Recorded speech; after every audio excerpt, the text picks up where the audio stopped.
緊嘢，唔知咁多位有冇人相信？錢係可以從天而降嘅。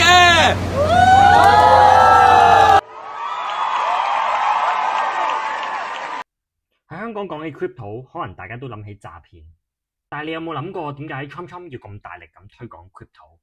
香港又咁積極咁推動 Web3 嘅發展呢？嚟到2025年，究竟 Bitcoin 係咪好似魷魚咁，就要嚟炒呢？大家好，我係 Rap。講起 Bitcoin， 成日都有人問我 Bitcoin 買唔買到雲吞麵？喂，但係大佬啊，嚟到2025年，市面上已經有好多款唔同嘅 crypto debit card，揸住啲幣唔再係空氣，仲可以隨時隨地咁樣消費。仲有啊，如果你試過轉錢去外國嘅銀行，就知好麻煩。匯率低唔再講啦，仲要等足你幾日。好似我咁啊，啱啱喺加拿大翻嚟，轉翻10萬蚊翻香港，匯率都蝕咗成1000蚊，仲未計2嚿水嘅手續費。相反，用 crypto 轉賬幾分鐘就搞掂，手續費連幾蚊都唔使。所以話喺跨境支付上邊，crypto 絕對係打傳統嘅 SWIFT 系統。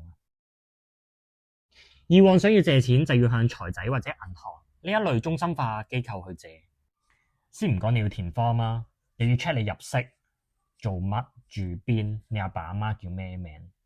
就算而家借錢幾方便都好，你都要填個人資料，交低你張身份證。但係去中心化金融就唔同啦，喺 Web3 嘅世界入邊，借錢就唔需要做 KYC， 你只需要做抵押就可以借出各種嘅資產。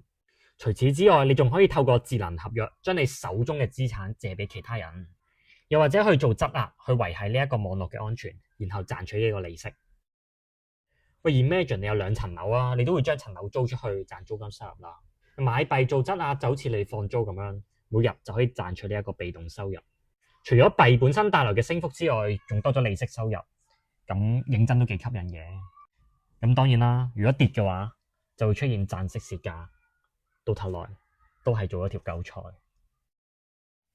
相信大家都俾人加過入去嗰啲詐騙群組，聲稱撳2粒掣，每日就可以揾到幾嚿水。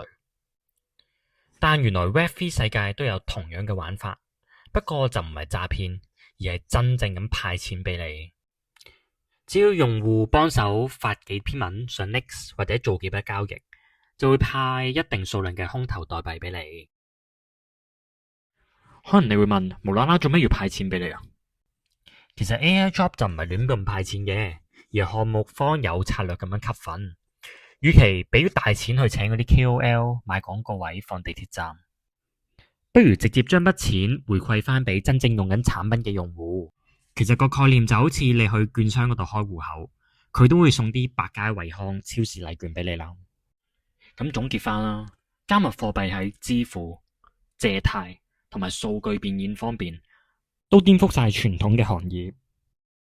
礙於篇幅嘅關係，呢條片只係好簡單咁樣介紹加密貨幣。如果你唔想錯過第4次嘅工業革命，又或者想學多啲 Web3 嘅知識，嚟緊會同大家深入探討每一個範疇嘅應用。記得唔好錯過下一條片啦。